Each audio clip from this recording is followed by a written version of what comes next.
گربه کوچولو نمیدونست که قراره یه زندگی رو نجات بده. اتفاقی که افتاد قلب هر کسی رو میلرزونه. ساره 22 ساله بود. بعد از فوت پدرش دیگه هیچ دلیلی برای زنده موندن نداشت. روزها تو خونه میموند، گریه میکرد، از دوستاش دست کشیده بود، احساس میکرد خیلی تنهاست. یه شب بارونی صدای میو میوی ضعیفی از پشت در اومد. ساره در را باز کرد. یه گربه کوچولوی خیس و لاغر دم درش نشسته بود. چشماش پر از التماس بود. انگار میگفت لطفاً کمکم کن. ساره گربه را آورد تو. اسمشو گذاشت امید. هر روز صبح که بیدار میشد امید کنارش بود. وقتی گریه میکرد امید سرشو میذاشت رو دستش.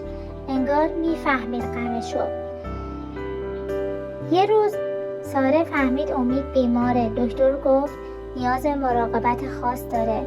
اون لحظه بود که ساره فهمید نمیتونه امید رو تنها بذاره. انگار یه هدف پیدا کرده بود. ماه‌ها گذشت. ساره برای مراقبت از امید دوباره زندگی کرد، کار پیدا کرد، دوستان جدید.